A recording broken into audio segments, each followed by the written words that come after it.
साल 2002 में Smithsonian tropical research institute के साइंटिस्ट ने कोलंबिया के लागुआजिरा के सेरिजोन फॉर्मेशन में एक विशाल वर्टिब्रा बोन की डिस्कवरी की। ये इंसान की हड्डी से 8 गुना ज्यादा वाइड थी। तो आखिरकार ये हड्डी किसकी थी और क्या ये जीव आज भी दुनिया में मौजूद है? आज से 6 करोड़ साल पहले सेरिजोन फॉर्मेशन एक कोल माइन नहीं बल्कि एक विशाल ट्रॉपिकल फॉरेस्ट हुआ करता था। इन्हीं पेड़ों के फॉसिल्स आज कोल के फॉर्म में जमीन से निकल रहे हैं। ये लार्ज क्वांटिटी में कोल के एक्सट्रैक्शन होने के कारण आज से 6-7 करोड़ साल पुरानी लेयर्स एक्सपोज हो चुकी है। इन्हीं की एक्सकैवेशन के दौरान कार्लोस नाम के पैलेंटियोलॉजिस्ट को उस विशाल वर्टिब्रा का बोन मिला था। इसके बाद उन्हें एक और वैसे ही बोन मिली और ये सिलसिला चलता रहा। साइंटिस्ट ने अनुमान लगाया कि ये 150 वर्टिब्रा बोन्स वाला कोई जायंट स्नेक है। ये कहानी है टाइटेनोबोआ के पहले डिस्कवर्ड स्केलेटन की। इसके बाद से हम इंसान 30 से ज्यादा ऐसे स्केलेटन्स को डिस्कवर कर चुके हैं। आज हम जानते हैं कि ये जायंट स्नेक 13 मीटर तक लंबे हो सकते थे। इनकी साइज डायरेक्टली टेम्परेचर पर डिपेंड करती थी। जितना ज्यादा टेम्परेचर उतने ही लंबे स्नेक होते थे। अगर हम इसे आज के हिसाब से देखें तो एनाकोंडा जो फिलहाल धरती पर मौजूद बिगेस्ट स्नेक स्पीसीज है वो उन्हीं ट्रॉपिकल रीजन्स में रहता है जहां एक समय टाइटेनोबोआ राज किया करते थे। पर यही टेम्परेचर शायद उनकी मौत की वजह बना था। आज से 6.6 करोड़ साल पहले जब चिक्सलुव एस्टेरॉयड धरती से टकराया था तो इसने डायनासोर सहित धरती की 75% से ज्यादा स्पीसीज का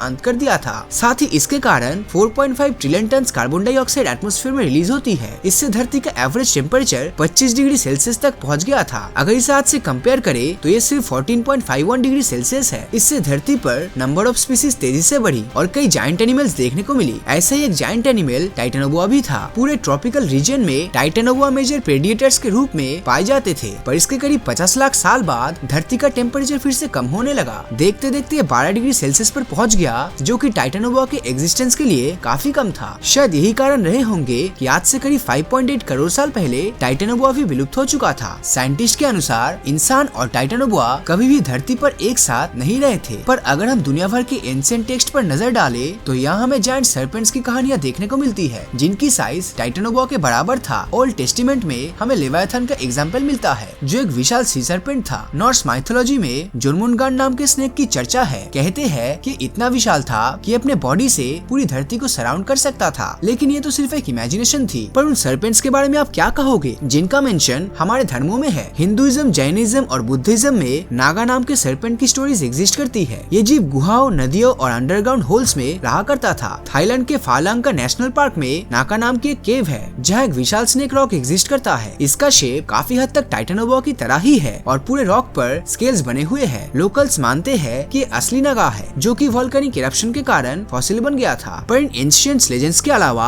हमारे पास कई वीडियो सबूत भी है जो टाइटेनोबोआ के मौजूदगी को एक्सप्लेन करता है। जरा इस वीडियो को देखिए। गौर से देखने पर यहाँ आपको पानी में तैरता एक सांप नजर आएगा। इसकी पूंछ हमें इतनी देर तक दिखती रहती है कि हम इसकी साइज का अंदाजा खुद ही लगा सकते हैं। अमेरिका की इन्वेस्टिगेशन एजेंसी CIA ने साल 1959 में कॉन्गो के आसमान से निकलते हुए एक फोटोग्राफ कैप्चर की थी। इसमें हमें एक विशाल स्नेक दिखाई दे रहा है। एस्टिमेट है कि 50 मीटर से भी ज्यादा बड़ा होना चाहिए। रशिया के समारा शहर से आए इस वीडियो में हम घर की छत पर झूलते जायंट स्नेक को देख सकते हैं। टाइटेनोबोआ को देखने के ऐसे ही हजारों दावे इंटरनेट पर मिल जाएगा। पर सवाल तो ये है कि आखिर इतना विशाल जीव धरती पर हमारी नजरों से कैसे बचा हुआ है? इसका पॉसिबल एक्सप्लेनेशन है हाइबरनेशन। साइंटिस्ट मानते हैं कि टाइटेनोबोआ आज भी धरती पर एग्जिस्ट करता है। लाखों साल पहले जब धरती का टेम्परेचर काफी कम हो गया था तब वो अंडरग्राउंड वेंट्स और गहरी गुहाओं में जाकर छिप गए थे और आज भी वहीं पर छिपे हुए हैं। टाइटेनोबोआ के पहले फॉसिल्स डिस्कवर करने वाले कार्लोस मानते हैं कि जब धरती का टेम्परेचर फिर से हाई हो जाएगा